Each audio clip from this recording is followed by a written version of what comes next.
보도록 하겠습니다. 누가복음 10장 25절에서 37절까지의 말씀입니다. 누가복음 10장 25절에서 37절까지 말씀을 저와 여러분 한 절씩 교독하시고 마지막 절은 합독해서 하나님 말씀 받겠습니다. 누가복음 10장 25절입니다. 어떤 율법 교사가 일어나 예수를 시험하여 이르되 선생님, 내가 무엇을 하여야 영생을 얻으리이까? 예수께서 이르시되 율법에 무엇이라 기록되었으며 내가 어떻게 읽느냐? 대답하여 이르되 내 마음을 다하며 목숨을 다하며 힘을 다하며 뜻을 다하여 주 너의 하나님을 사랑하고 또한 내 이웃을 내 자신과 같이 사랑하라 하였나이다. 예수께서 이르시되 내 대답이 옳도다. 이를 행하라. 그러면 살리라 하시니 그 사람이 자기를 옳게 보이려고 예수께 여짜오되 그러면 내 이웃이 누구이니까? 예수께서 대답하여 이르시되 어떤 사람이 예루살렘에서 여리고로 내려가다가 강도를 만나매 강도들이 그 옷을 벗기고 때려 거의 죽은 것을 버리고 갔더라. 마침 한 제사장이 그 길로 내려가다가 그를 보고 피하여 지나가고 또 이와 같이 한 레위인도 그곳에 이르러 그를 보고 피하여 지나가되 어떤 사마리아 사람은 여행하는 중 거기 이르러 그를 보고 불쌍히 여겨 가까이 가서 기름과 포도주를 그 상처에 붓고 싸매고 자기 짐승에 태워 주막으로 데리고 가서 돌보아 주니라. 그 이튿날 그가 주막 주인에게 데나리온 둘을 내어주며 이르되 이 사람을 돌보아 주라. 비용이 더 들면 내가 돌아올 때 갚으리라 하였으니 내 생각에는 이 세 사람 중에 누가 강도 만난 자의 이웃이 되겠느냐? 이르되 자비를 베푼 자니이다. 예수께서 이르시되 가서 너도 이와 같이 하라 하시니라. 아멘. 네, 우리 이제 김진수 장로님 말씀 전해 주실 텐데 제가 장로님 간단히 소개해 드리겠습니다. 우리 장로님은 1992년도에 이미지 솔루션스라는 회사를 설립하셨고요. 98년도 미국 스미스 소년협회 기술혁신상을 수상하셨고 2008년에 성공한 아시아 기업인 50인 기업인상을 수상하셨습니다. 그리고 전 미국 프린스턴 신학교 이사를 역임하셨고 미국 뉴저지 세빛교회 장로님을 역임하셨습니다. 현재는 캐나다에 있는 그 원주민들을 섬기는 긱선 비즈니스 선교 기업의 대표로 계시고 또 많은 선교 단체와 또 코스타에 또 젊은이들에게 선한 영향력을 미치시는 또 강의로 섬기시고 계십니다. 오늘 한국에는 이번에 한 달 정도, 3주 정도 이렇게 나와서 바쁜 일정 속에서 우리 교회 선교주일 또 이렇게 여러분과 말씀 좀 나누시기 위해서 귀한 발걸음하셨습니다. 우리 장로님 통해서 또 말씀 전해주실 때 그 말씀이 우리에게 선한 영향력으로 전해져 올 수 있기를 주님의 이름으로 축원합니다. 우리 이 시간에 장로님 박수로 우리 맞도록 하겠습니다. 감사합니다.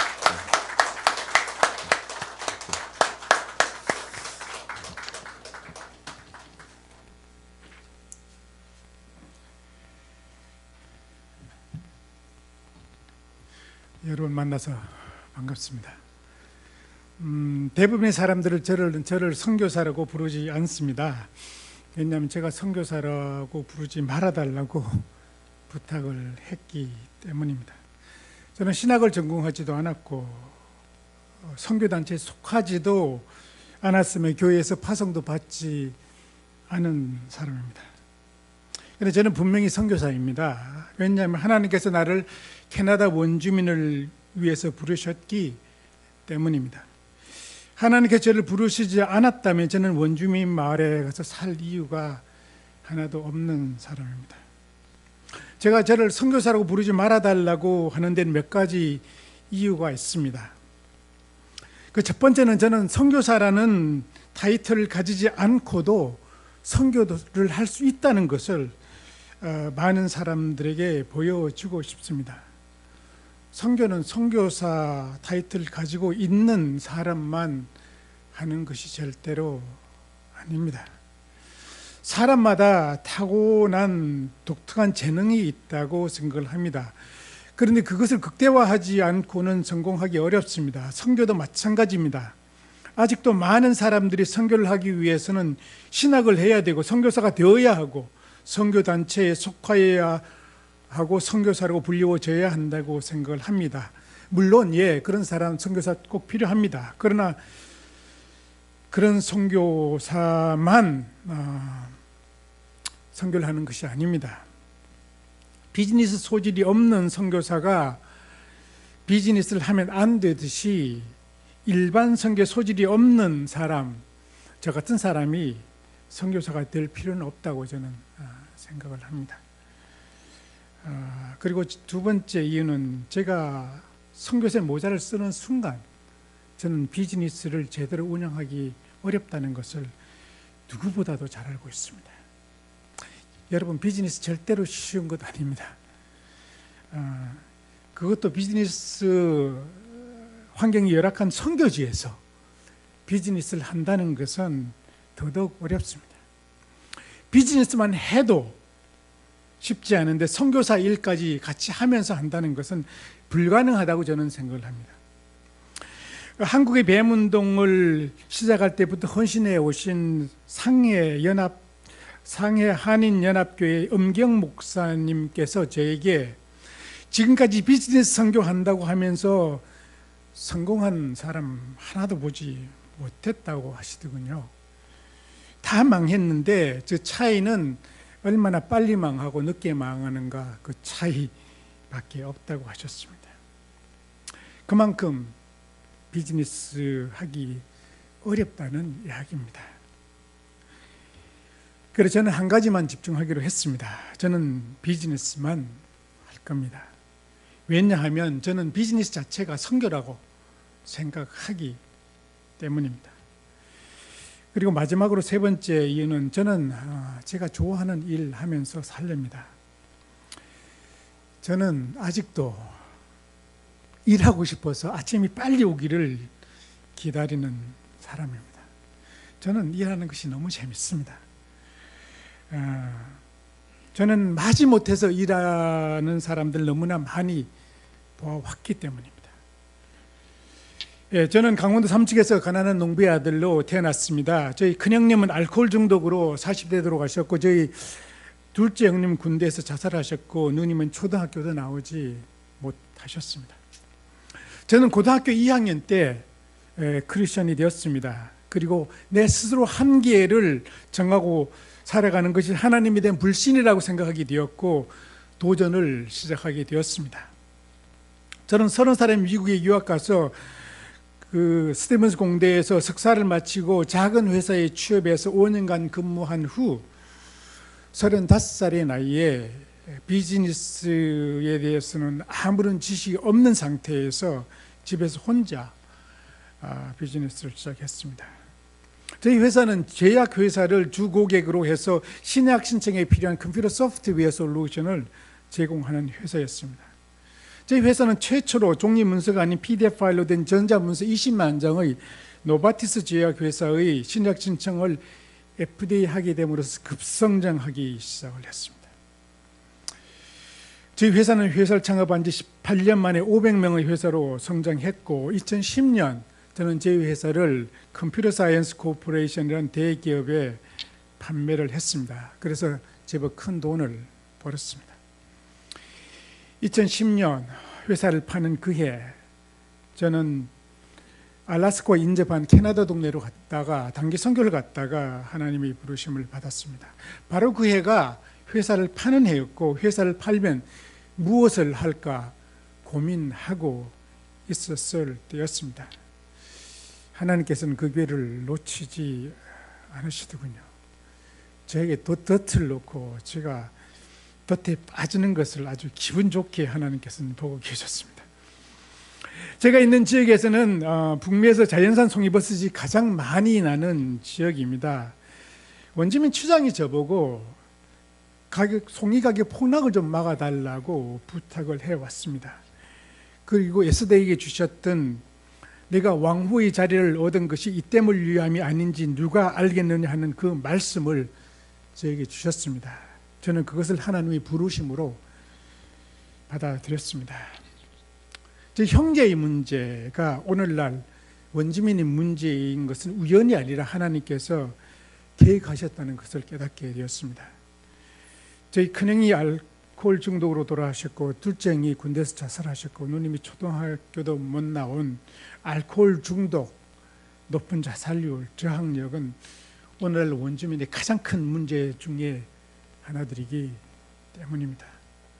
그리고 원주민을 만난 지 1년 후 그곳에 원주민 2명과 같이 긱스미라는 회사를 설립을 했습니다. 그리고 이 회사는 원주민 자립을 최종 목적으로 해서 설립을 했습니다. 그래서 설립 목적의 이익금의 20%를 선교를 위해서 10%를 교육을 위해서 한다고 처음부터 명시를 했습니다. 그래서 저는 이 회사가 원주민에게 다 넘어간다 하더라도 원주민 스스로 외부의 도움 없이 선교와 교육을 하기 위해서 저는 의도적으로 이 회사를 설립을 했습니다. 제가 일하고 있는 곳에는 북미에서 자연산 송이버섯이 제일 많이 나는 지역입니다. 그런데 워낙 밴쿠버에서 거의 15시간 떨어져 있는 지역이라 운송이 어려워서 가격이 폭락합니다. 제가 회사를 설립하고 나서 송이 수출을 미국으로 시작을 했습니다. 저희 전 직업이 컴퓨터 소프트웨어 분야였기 때문에 무역에 관한 지식은 전혀 없었습니다. 그냥 미국과 캐나다니까 그냥 보내면 될 줄 알았습니다. 미국으로 처음 수출한 송이가 통관이 걸려서 일주일이 지나자 다 썩어서 폐기 처분한다는 통보를 받았습니다. 다시 시도했는데 이번에는 금요일에 미국에 도착했는데 주말이라 배달이 안 되고 월요일에 배달이 되는데 절반이 또 썩어 버렸더군요. 그러면서 송이철 끝나버렸습니다. 1년을 다시 기다려야 했습니다. 아무것도 한 적이 없습니다. 갑자기 한심한 생각이 들기 시작했습니다. 아니 여러분, 하나님께서 부르셨으면 무슨 신호라도 보여주셔야 하는 것 아니겠습니까? 하나님은 나를 완전히 광야에다 팽개 주셨습니다. 하나님이 늘 하는 수법이죠. 하나님은 이스라엘 백성을 홍해를 건너게 하시고 나서 광야에다 팽개 주셨습니다. 돌아갈 길도 막아놓고 말입니다. 그렇다고 가만히 있을 수가 없었습니다. 왜냐하면 원주민을 돕는다고 제가 떠벌리고 다녔기 때문입니다. 그런데 원주민 지역에 고사리가 많이 난다는 소식을 들었습니다. 그래서 그 다음 해 고사리 생산을 시작했습니다. 고사리는 삶아서 말리면 통관에 좀 걸려도 괜찮거든요. 이곳에는 공해가 전혀 없는 지역은 물론이고 최상품의 고사리가 자랍니다. 고사리는요 부드러워야 해요. 부드러우려면 빨리 자라야 됩니다. 빨리 자라려면요 일조량이 많아야 되고 강수량이 많아야 됩니다. 여기는 밤 10시 반에 해가 집니다. 고사리 치면요. 그리고 매일 소나기가 오기 때문에요 고사리가 하루에 5인치까지 자랍니다. 그래서 내 키까지 자랍니다. 그러니 부드러울 수밖에 없습니다. 그런데 고사리 그것도 쉽지가 않더군요. 굵으면요 건조하기가 더 어려워요. 제법 많은 실수했습니다. 그리고 고사리철을 마치면서 본격적으로 해야 되겠다는 생각을 하고 이제 그 주위에 나온 부동산을 구입을 했습니다. 그리고 제일 필요한 건조 시설부터 갖추기 시작을 했습니다. 고사리 생산을 잘 마친 그 다음에 송이철을 맞이해서 마을을 방문했습니다. 송이버섯을 위해서가 아닙니다. 송이는 생각도 하고 싶지 않더군요.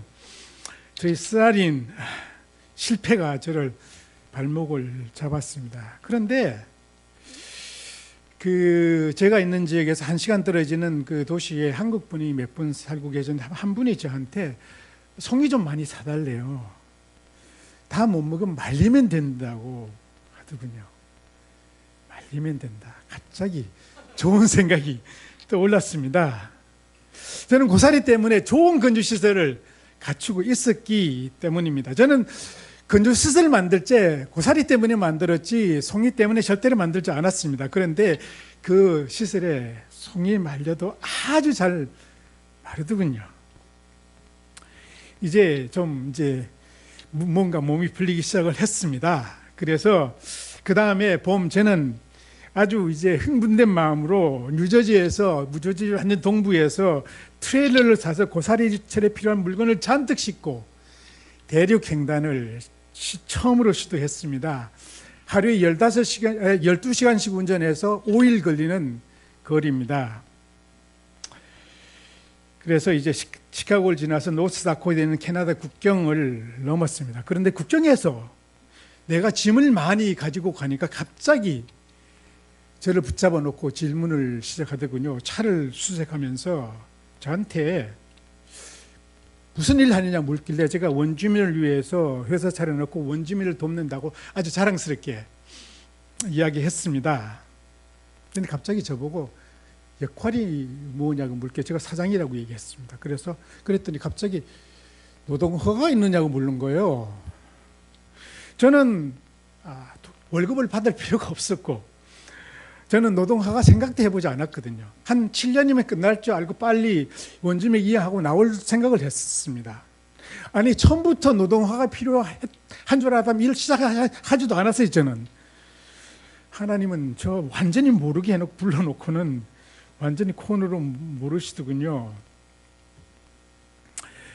저는 월급을 받지 않는 비즈니스 미셔너리라고 이야기를 했는데요. 갑자기 그것이 그들을 더 혼돈스럽게 만들었습니다. 비즈니스맨이면 비즈니스맨이고 미셔너리면 미셔너리지 무슨 비즈니스 미셔너리라는 얘기는 들어보지도 못했다는 거예요. 저를 붙잡아 놓고 이틀을 연구를 하더군요. 그 사람들 시간도 많은가 봐요. 저 하나 가지고 이틀 동안. 그러니까 저보고 노동허가를 받을 때까지는 입국을 거절한다고 입국 거절을 했습니다. 그렇다고 그 짐을 가지고 어디로 돌아갑니까? 그래서 원주민 형제를 거기 국경에서 가까운 시애틀로 내려오라고 하고 저는 이틀 운전해서 시애틀로 가서 그 짐을 트레일러를 원주민 형제를 통해서 마을로 보내고 저가는 화가 난 상태에서 뉴저지로 돌아와야 했습니다. 보통 대륙 횡단하는데 한 4, 5일 걸립니다. 제가 하루에 18시간씩 운전해서 이틀 반 만에 제가 시애틀에서 뉴저지까지 갔습니다. 화가 나니까 그게 가능하더군요. 여러분, 화도 엄청난 에너지라는 것을 제가 그때야 깨달았습니다. 그런데 고사리처럼 오고 있었고 가만히 있을 수가 없었습니다. 그래서 원주민 추장으로부터 추천서를 받고 프린스턴 신학대 총장으로부터 제가 비즈니스 선교사라는 내용 편지를 가지고 이제는 비행기를 타고 바로 밴쿠버 공항으로 갔습니다. 예, 모르면 원래 용감한 법입니다. 이번엔 밴쿠버 공항에서 경찰이 와서 에스코트까지 다 해줘가지고 친절하게 퇴출 게이트까지 데려다 주더군요. 그리고 다시 그냥 오게 되면 감옥에 보낸다는 공갈까지 치면서 말입니다. 아니 하나님께서 부르셨으면 조금 길을 보이더니까 또 막는 건 무슨 심보인가요? 하나님께서 저를 또 광야에다 팽개에 치셨습니다. 그리고 4개월 후 노동허가가 나왔습니다. 그리고 그 후 3년 동안 매번 들어갈 때마다 저는 입국 경찰을 보고 항상 한 30분씩 지연돼 가지고 통과해야만 했습니다. 예, 이제는 괜찮습니다. 이제는 영주권 신청하는 단계에 있습니다. 그리고 송이버섯을 말리기 시작한 다음에 2014년 저는 그곳에 차가버섯이 있다는 사실을 알았습니다. 여러분, 차가버섯은 추운 지방에서 자라며 자작나무에서 나는데 자작나무가 그곳에서 많습니다. 그리고 차가버섯 몸에 저항력을 올려주기 때문에 항산화 성분이라든가 이런 거, 당뇨, 칼슘 수분 많아서 고혈압에도 좋고요, 감기 예방에도 좋습니다. 여러분 TV에서 많이 보셨을 줄 알고요. 특히 여성들은 피부에도 좋답니다. 제가 지난 한 4년 동안 감기 한 번도 안 걸렸거든요. 제가 차가버섯 먹었기 때문에 한다면 좀 풍이라고 할 줄 모르겠지만 하여튼 걸리지 않았습니다. 차가버섯 많이 사주시기 바랍니다. 그런데 차가버섯은 겨울에 생산합니다. 그래서 꼭 필요한 것 있습니다. 좋은 건조 시설입니다. 예, 고사리 때문에 만들었던 그 건조 시설에 송이만 말린 게 아니라 차가버섯도 말립니다. 이제는 그 동네 모든 사람들이 차가버섯을 통해서 돈을 벌 뿐 아니라 아주 자기네들도 열심히 마시고 있어요. 암 환자들이 많거든요, 원주민들이. 그리고 이제는 싱싱한 송이도 판매합니다. 이제는 노하우가 생긴 거죠. 싱싱한 송이는 이제 캐나다뿐 아니라 미국으로 들어갔고요. 이제 일본, 한국도 저는 생각을 하고 있습니다. 예, 처음 시작했던 일이 일어나지 않았지만 계획하지 않은 일들이 일어나기 시작했습니다. 저는 처음엔 하나님께 침묵하시는 줄 알았습니다. 그런데 하나님께서 침묵하시는 것이 아니라 다른 일을 하나님께서 하고 계셨습니다. 하나님께서는 내가 하나님의 일을 한다고 해서 무조건 일이 잘 풀리게 해주지 않으셨습니다. 하나님께서는 독특하게 저희 실수를 사용하시더군요. 제 실수가 없었다면요, 저는 가을에 송이버섯만 했을 겁니다. 그러니까 저 실수 때문에 고사를 시작했고요. 그것 때문에 건조시설을 갖추었고요. 그것 때문에 송이, 마른 송이와 차가버섯도 같이 합니다. 그런데 지금 매출액의 절반 이상이 차가버섯에서 나온다는 이야기는 하나님께서 저희 실수를 너무나 사용하셨습니다. 그것이 하나님의 은혜입니다. 회사를 시작한 지 4년이 지난 2015년부터 회사는 흑자로 돌아섰습니다. 현재 약 한국 돈으로 한 2억 5천 정도의 매출액을 원주민에게 올려줍니다. 아직 큰 돈은 아니지만 그래도 충분히 원주민들이 회사가 어떤 회사인지 느낄 수 있는 정도의 금액입니다. 예, 그동안 저는 선교사가 아닌 평신도로서 선교에 많은 고민을 하게 되었습니다. 선교사들 많이 만나게 되었습니다. 여러분, 선교가 무엇입니까? 사람마다 교회를 나오게 된 동기는 다르겠지만요, 저는 고등학교 시절 친구가 좋아서 저는 교회 나가기 시작을 했습니다. 저는 친구처럼 되고 싶었거든요. 요새 선교가 왜 어렵습니까? 아니, 우리 이미 크리스천들 많은 사람들이 왜 교회를 떠납니까? 크리스천들이 다른 사람과 다르지 않기 때문입니다. 아니, 때로는 더 이기적이라고 느껴지기 때문입니다.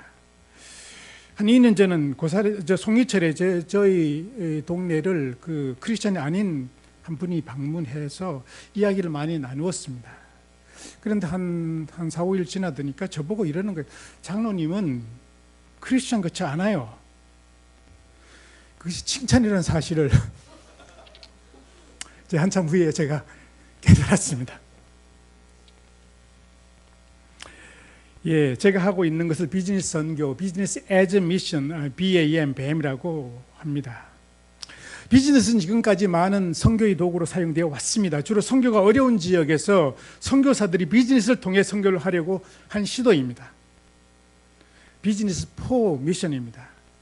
대부분이 실패로 돌아가고 있는 실정입니다. 가장 큰 이유는 그 비즈니스를 하는 선교사들이 비즈니스 경험이 없는 것은 물론이고 소질조차도 없기 때문입니다. 비즈니스 애즈 미션과 비즈니스 포 미션 차이는 비즈니스 포 미션은 선교를 하기 위해서 비즈니스 사용합니다. 수단으로 사용할 뿐입니다. 근데 비즈니스 애즈 미션은 그 비즈니스 자체가 선교라는 것을 의미하기 때문입니다. 이 과정을 통해서 선교를 하겠다는 이야기입니다. 그러므로 비즈니스 애즈 미션에서는 돈을 어떻게 벌느냐가 훨씬 중요합니다. 돈을 벌어서 선교하는 것보다가요. 저는 차가버섯 구매를 독점적으로 하고 있습니다. 경쟁자가 없기 때문입니다. 그래서 구매 가격을 낮추어서 얼마든지 이익을 많이 내서 그것을 100% 다 선교로 쓸 수도 있습니다. 그런데 저는 그렇게 하지 않습니다. 저는 그들에게 공정한 가격을 주는 것이 선교하는 것보다 더 중요합니다. 그래서 그 공정한 가직을 가지고 그 돈을 가지고 그들이 교회를 세우는 것이 저에게는 더 중요합니다. 최근 저는 많은 선교사들을 만날 수가 있었습니다. 그리고 신학을 전공하지 않은 평신도 입장에서 많은 생각을 하게 되었습니다. 제가 알게 된 많은 선교사들이 살면 행복하지 않았습니다. 기쁨이 없었습니다. 기쁜 소식을 전해야 할 사람들이 기쁘지가 않았습니다. 가정에는 문제가 많았고요. 그들은 불안해하고 있었고, 그들은 가족에는 정말로 많은 문제가 있었습니다. 기쁨을 정해야 할, 기쁜 소식을 정해야 할 사람들의 이 분노가 있고 그 독소가 있는데 어떻게 그들이 나오는 행동에서 복음이 전파되겠습니까? 그리고 곰곰이 생각하다가 이유를 찾았습니다. 바로 조급성 때문입니다. 후원자에게 뭔가 보여주어야 하겠는데 그 결과가 나타나지 않았기 때문입니다. 여러분 한 선교사가 선교지에서 몇 명 정도 선교하게 되면 여러분 후원하시겠습니까? 저는요 한 50명은 최소한 되는 줄 알았습니다. 그러나 터키를 방문해서 선교사 이야기를 듣다가 기독교를 개종한 10명 중 8명이 다시 이슬람으로 돌아간다는 이야기를 들으면서 야, 선교 보고에 허수가 있겠구나 하는 생각을 하게 되었습니다. 그리고 지금 터키에는 총 3,000명의 크리스찬이 있는데 300명의 선교사가 있다는 사실 여러분 아십니까? 저는 10명만 한 선교사가 선교지에 선교하면 잘한다고 생각하게 되었습니다. 선교의 가장 중요한 것은 선교 대상자와 신뢰관계라고 생각을 합니다. 신뢰관계가 형성되지 않았는데 선교가 이루어지겠습니까? 많은 선교사들이요 그 현지인으로부터 이용을 당합니다. 지금 왠 줄 아세요? 신뢰관계 형성되지 있지 않았기 때문입니다. 제 생각에는요 선교사가 현지인을 이용했습니다. 그동안. 그러니까 이용을 당할 수밖에 없지 않겠습니까? 여러분 신뢰관계 형성에 몇 년 걸린다고 생각을 합니까? 여러분 주위를 한번 보세요. 나 저 사람 믿을 수 있어 하는데 몇 년 걸리던가요? 2년요? 5년요? 한 10년 걸리지 않습니까? 예, 선교사가 선교지 들어가서 겨우 말하는데 그 2년 걸립니다. 2년 말 겨우 하는 사람이 어떻게 신뢰관계를 형성되겠습니까? 여러분 우리가 하지 못하는 것 선교사에게 기대하지 마시기 바랍니다.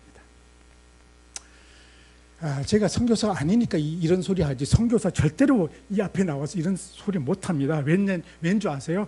하는 순간 선교사 지원금 끊어지기 때문입니다. 저 지원 안 해줘도 되거든요. 저는. 그러니 큰 소리 칩니다. 선교는 성육신하는 것이 기본입니다. 저는요 예수님도 선교사였다고 생각을 합니다. 그리고 본격적으로 사역 시작하기 전 30년을 그는 그냥 사셨습니다. 그리고 3년 동안 선교하셨습니다. 같이 사는 것 되게 중요합니다. 같이 살아야지 그들이 마음을 이해할 수 있기 때문입니다. 왜 제가 원주민에게 돈을 더 주고 싶겠습니까? 제가 해보니까요 주고 싶어요. 덜 주고 싶은 게 아니라 더 주고 싶어요. 왜냐하면 내가 같이 일을 해보니까요. 선교사가 선교를 제대로 하기 위해서는 편한 마음이 필요합니다. 그래서 한번 후원하기로 했으면 여러분 계속 후원하시기 바랍니다. 족친다고 결과가 좋아지지 않습니다. 여러분 족치면요 거짓 보고하게 되어 있습니다. 여러분 왜 선교지에서 선교사끼리 경쟁을 할까요? 예, 그럴 수밖에 없는 환경이 만들어졌기 때문입니다. 그러면 아무런 선교 결과 없어서 여러분 한번 지원하기로 했으면 10년 동안은 최소한 그냥 후원하세요. 그냥 가 있는 것에 만족하시고요. 저도 원주민 마을에서 복음 전하는 일을 시도해 보았습니다. 그런데 결과가 나타나지 않았습니다. 그리고 얼마 후 깨달은 것은 제가 돌짝밭 위에다가 씨를 뿌리고 있다는 사실이었습니다. 돌이 가득한 밭에 돌도 제거하지 않은 상태에서 저는 씨를 뿌리고 있었습니다. 그리고 열매를 기다리고 있었습니다. 싹튼 하지 않은데 말입니다. 그리고 비로소 깨달았습니다. 돌 제거하는 작업부터 해야 하겠다고요. 그리고 언젠가 그 옥토 위에 씨를 뿌릴 준비를 하는 것이 나의 역할이라는 것을 깨닫게 되었습니다.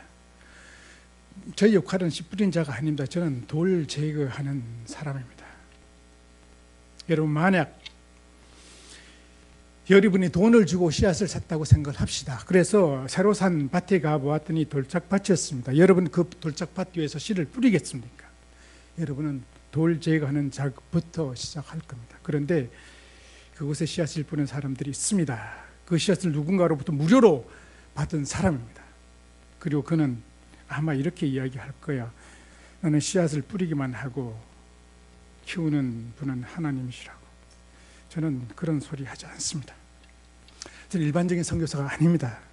저는 말씀 전하는 일을 잘 하지도 못합니다. 아니, 제 소질도 없습니다. 제 역할은 세례 요한의 역할입니다.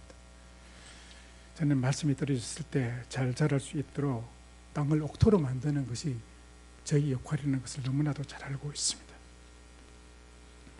그러면 비즈니스 선교를 한다고 해서 비즈니스만 하는데 도대체 어떻게 그게 선교가 되느냐라고 질문한 분들이 있을 겁니다. 비즈니스 선교 키워드를 한마디로 요약한다면 바로 선한 영향력입니다. 제 책하고 제목하고 같은 건데요. 저는 이것을 가지고 수없이 고민하면서 비즈니스를 합니다. 그러면 구체적으로 회사의 핵심 가치를 정해놓고 합니다. 그 핵심 가치는 세 가지입니다. 첫 번째는 인테그리티, 정직, 두 번째 쉐어링, 나눔, 세 번째 인디펜던시, 자립입니다. 그거 다 하다 보면 문제, 줄 시간 너무 많이 가서 정직 한 가지만 얘기하고 나머지 두 가지는 책 보시면 됩니다. 책 선전도 제가 하고 있습니다, 지금. 정직이란 뭘까요?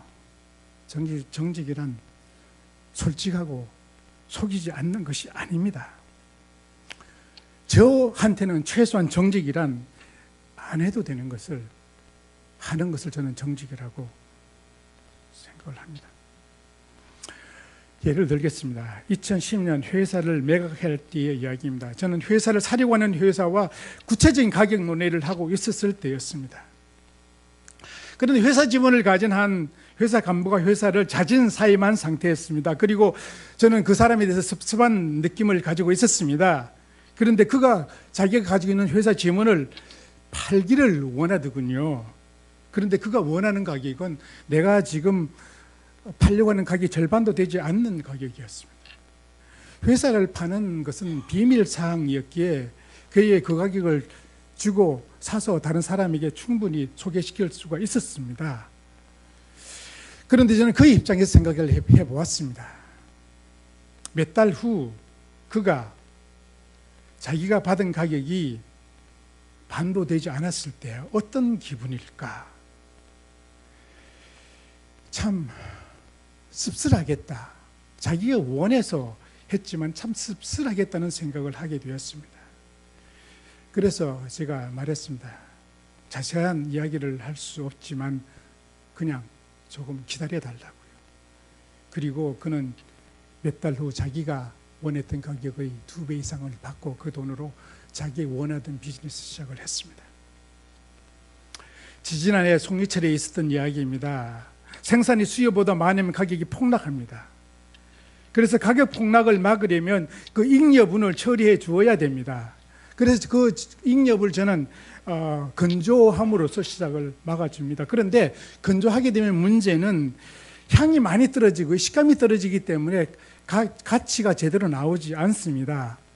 그래서 가격을 절대로 많이 줄 수가 없습니다. 그래서 저는 건조시의 가격과 싱싱한 송이를 팔 때 최저 수매 가격이 다릅니다. 건조시는 파운드당 6불을 주고 싱싱한 송이를 팔 때는 2불을 더해서 8불을 줍니다. 그런데 가격이 폭락하게 되면 거의 4불까지 떨어집니다. 6불을 주는 것도 절대로 적게 주는 것은 아닙니다. 캐나다 공항이라 대부분의 바위들이 문을 닫은 상태였습니다. 나에게도 싱싱한 오드가 없는 상태였습니다. 그런데 밤늦게 한 원주민이 찾아왔습니다. 모든 바위들이 문을 닫았기 때문입니다. 못 팔면 그거 송이 버려야 됩니다. 참 안 됐다는 생각이 들어서 건조용으로 샀습니다. 너무 고마워하더군요.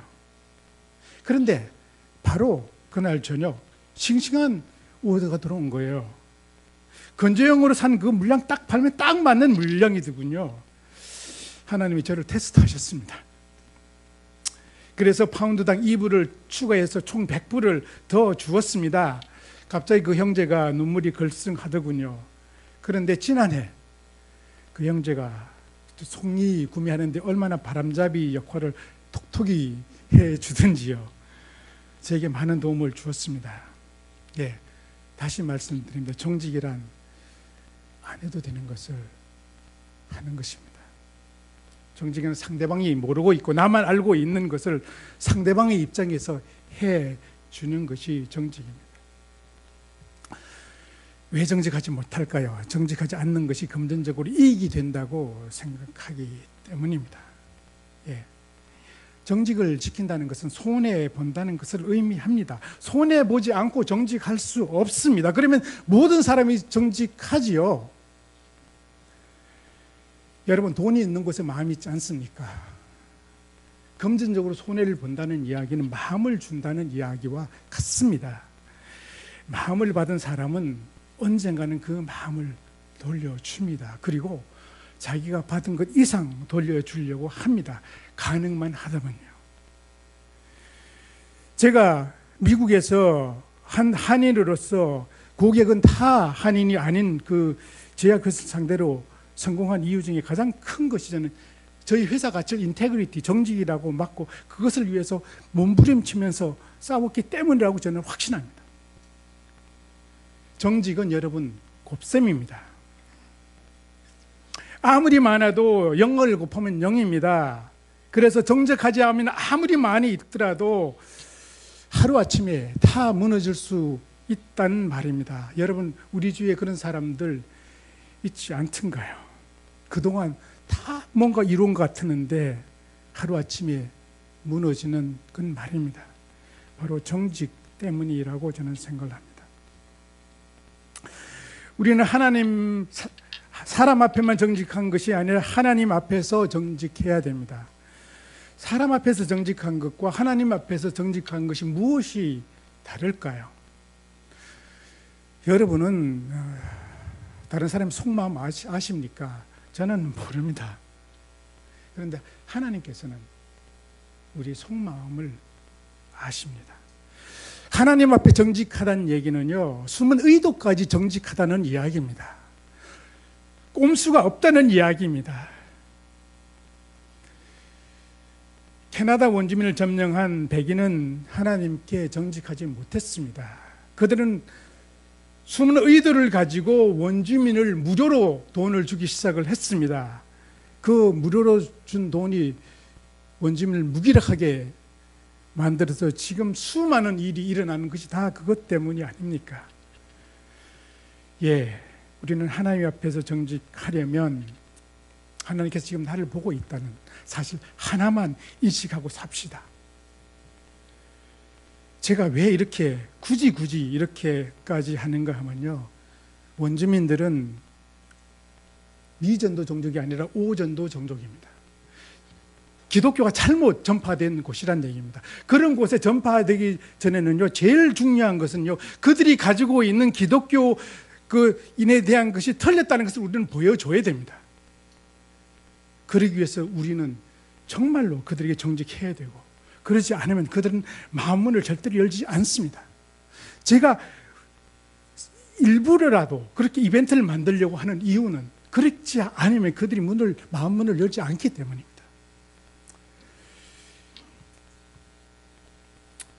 제가 살아와 보니까요, 인생은 점과 같은 사건들로 구성되어 있습니다.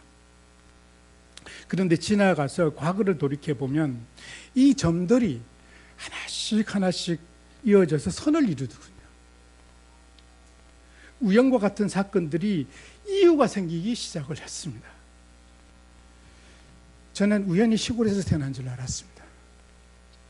저는 우연히 저희 큰형님이 알코올 중독이 된 줄 알았습니다. 저는 내 의지로 미국에 간 줄 알았습니다. 그리고 우연히 캐나다 단기 선교를 간 줄 알았고 우연의 추장을 만날 줄 알았습니다. 그런데 그 모든 일이 우연이 아니더군요. 그 우연과 같은 점들이 모여서 선을 이루기 시작을 했습니다. 내가 보기에는 우연히 생긴 점 같았지만 다시 과거를 자세히 보니 그 속에는 하나님의 계획 섭리가 있었다는 말입니다. 나를 통한 하나님의 원주민 계획 말입니다. 그러므로 여러분께서 낭망하지 말아야 할 이유가 바로 여기에 있습니다. 하나님 안에서의 삶은 우연을 가장한 하나님의 수많은 계획들로 이루어져 있기 때문입니다. 저는 최근 그동안의 경험을 다룬 선한 영향이라는 책을 출판했습니다. 선한 영향에 대한 적합한 말씀을 찾다가 오늘 읽은 누가복음 10장 25절에서 37절에 있는 선한 사마리아인의 비유를 찾았습니다. 오늘 말씀은 율법교사와 예수님의 대화로 시작합니다. 율법교사가 먼저 질문을 던집니다. 선생님, 내가 무엇을 하여 영생을 얻겠습니까? 그는 이미 답을 알고 있었습니다. 그는 예수님을 시험하기 위해서 질문을 던진 겁니다. 그런데 예수님은 그 질문에 대해서 직접적으로 대답하기를 하지 않으시고 그에게 다시 질문을 던집니다. 율법에 무엇이라고 기록되어 있으면 내가 어떻게 이해하고 있느냐? 율법교사가 대답합니다. 내 마음을 다하며 목숨을 다하며 힘을 다하며 뜻을 다하여 주 너희 하나님을 사랑하고 또한 내 이웃을 내 몸과 같이 사랑하라고 하셨습니다. 라고 대답합니다. 구약 신명기 6장 5절에 있는 말씀을 율법교사답게 척척 외워서 대답을 합니다. 그런데 여러분 신명기 6장 5절을 자세히 보면요, 내 마음을 다하고 뜻을 다하고 힘을 다하여 하나님 여호와를 사랑하라고 말씀하셨습니다. 목숨을 다하고 라는 말이 없습니다. 그런데 예수님께서 만약에 너 틀렸어, 그곳에는 목숨을 다하는 말이 없어 라고 말했다면 참 쪼잔한 사람이 되었을 것이라고 저는 생각합니다. 그런데 예수님은 그렇게 말하지 않으셨습니다. 내 말이 옳다, 이를 행하라, 그러면 영생을 얻을 것이다 라고 말씀하셨습니다. 예수님께서 말싸움에 이긴 겁니다. 그런데 율법교사도 쉽게 물러나지 않았습니다. 그는 다시 예수님께 그러면 내 의신 누굽니까? 라고 질문을 합니다. 율법교사가 그것을 몰라서 질문을 했을까요? 아닙니다. 그는 그 대답을 알고 있었습니다. 그는 유태인이었고요. 유대인들은 이웃은 유대인이었습니다. 이방인들은 이웃이 될 수가 없었습니다. 사마리아는 특히 이웃이 될 수 없었습니다. 사마리아는 다른 인종과 피가 섞여 변절된 사람이라고 그들은 믿었습니다. 그런데 예수님은 여러분이 잘 알고 있는 강도 맞은 사람 이야기를 그에게 들려줍니다. 어떤 사람이 예루살렘에서 예리고로 내려가다 강도를 만났다. 강도들이 그 사람의 옷을 벗기고 때려서 반쯤 죽은 것을 버려두고 가버렸다. 마침 한 제사장이 그 길로 내려가다가 그를 보고 피하여 다른 길로 지나갔다. 그리고 어떤 레위 사람도 그곳에 이르러 그를 보고는 피해서 다른 길로 지나갔다. 그러나 어떤 사마리아 사람은 여행 중에 그 길로 지나가다 그를 보고 불쌍한 생각이 들었다. 그래서 그를 데려다가 상처에 기름과 포도즙을 붓고 싸맨 후 자기 짐승에 태워 여관에 데리고 가서 간호해 주었다. 이튿날 그는 2데나리온을 여관 주인에게 주면서 이 사람을 잘 보살펴 주시오. 비용이 더 들면 돌아오는 길에 갚아드리겠소 라고 부탁하였다. 예수님이 다시 율법학자에게 묻습니다. 그렇다면 내 생각에는 이 세 사람 중에 누가 강도 만난 사람이 이웃이 되겠느냐? 율법교사가 대답합니다. 그야 그 사람을 불쌍히 여긴 사람입니다 라고 대답하였습니다. 예수님은 그에게 너도 가서 그와 같이 실천하라고 말씀하셨습니다. 그런데 여기에서 주의해 볼 것 하나는요, 율법 교사는 내 이웃이 누굽니까? 라고 질문을 했는데 예수님께서는 그에 대해서 답을 하지 않고요, 누가 이웃이 되겠느냐? 라고 바꾸어서 대답을 합니다. 우리에게 누가 이웃인가 아는 것이 중요한 것이 아니라 내가 누구의 이웃이 되어주는가 하는 것이 중요하다는 이야기입니다. 율법교사는 정답을 이야기했지만요, 예수님은 해답을 말씀하셨습니다. 여러분, 성경 공부는 정답을 말해줄지 모르지만 해답을 말해주지 않습니다. 여러분, 성경 암송은 율법교사와 같이 정답을 빨리 말해줄지 모르지만 해답을 말해준다는 보장은 없습니다. 우리는 율법교사와 같이 너무 많은 정답을 이미 알고 있습니다. 그런데 그것이 해답이 되지 않으면 아무 소용이 없습니다. 아니, 때로는 정답이 해답을 얻는데 방해가 되기까지 합니다. 왜냐하면요, 나는 알고 있어 라고 오해하기 때문입니다. 실제로는 모르면서 말입니다. 저는 비즈니스 as mission, 비즈니스 선교를 하는 사람입니다. 선교에도 정답이 넘칩니다. 그런데 해답이 별로 없습니다. 율법교사가 내 이웃이 누굽니까? 라고 질문하듯이 사람들은 선교가 무엇입니까? 라고 질문을 합니다. 그런데 예수님께서는 말씀했듯이 누가 내 이웃이 되겠느냐, 즉 그들이 삶의 변화가 생겼느냐, 이런 것을 우리는 질문해야 됩니다. 만약 여러분께서 율법교사와 같이 선교에 대한 정답을 얻으려고 한다면 제가 쓴 책은 아무 도움을 주지 않습니다. 만약 여러분이 그런데 해답을 얻으려고 한다면 많은 해답 중에서 하나의 해답은 줄 것이라고 저는 생각을 하고 있습니다. 이 책을 출판한 후 중대한 사건 하나가 일어났습니다. 여러분이 너무나 잘 알고 있는 북미 관계, 남북 관계의 변화입니다. 이전에 사람들이 저에게 원주민 해서 직성을 마치고 다음 계획이 있느냐고 물으면 저는 정확하게 없다고, 노라고 대답을 했습니다. 저는 이 회사 하나 만들어주고 그냥 끝나는 것이 저희 목표였습니다. 그런데 갑자기 저에게 꿈이 하나 더 생겼습니다. 저는요, 조선민주주의 인민공화국 내에 그들을 위한 그들의 회사 하나 만들어주고 떠나는 것이 저희 꿈이 되어버렸습니다. 그런데 만약 장차 그곳에 세운 회사에 가시적인 선교의 결과가 하나도 나타나지 않았다고 가정했을 때 회사를 세울 것인가? 라는 질문에 저는 예라고 대답합니다. 그럼 왜 그런 회사를 세우냐? 왜냐하면 그 일이 그들에게 꼭 필요하기 때문입니다. 만약 가시적인 선교가 일어나지 않는다고 해서 꼭 필요한 것을 하지 않는 것은 저는 하나님께서 원하시는 것이 아니라고 저는 분명히 생각합니다. 그러면서 지금 하고 있는 직성을 통해서 아무런 선교의 결과가 일어나지 않는다고 할 때 저는 이 일을 계속해서 할 것입니다. 왜냐하면 이것이 그들에게 꼭 필요한 일이기 때문입니다. 여러분, 저에게는요, 원주민 형제들이 세례받고 교회에 나오는 것보다 더 중요한 것이 있습니다. 저에게는 11살짜리가 자살하지 않는 것이 더 중요합니다. 11살짜리가 세상을 알면 무엇을 한다고 자살을 합니까? 제 일거를 통해서 한 명이 알코올 중독에 안 걸리는 것이 더 중요합니다. 제게는 송이버섯 가격 폭락 막아주는 것이 더 중요합니다. 제게는 누가 이웃인가 중요한 것이 아니라 내가 그들의 이웃이 되어주는가 하는 것이 더 중요하다는 이야기입니다. 다 같이 기도하시겠습니다. 하나님께서 우리를 창조하시고 선택하셨을 때는 분명히 이유가 있음을 압니다.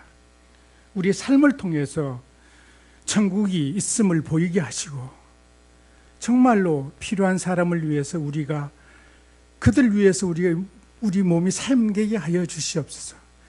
그래서 그들이 하나님을 느끼게 하시고 하나님의 긍휼을 느끼게 하시고 그래서 그들이 다 하나님 안으로 돌아올 수 있는 축복이 일어나게 하여 주시기를 원합니다. 예수님 이름으로 기도합니다.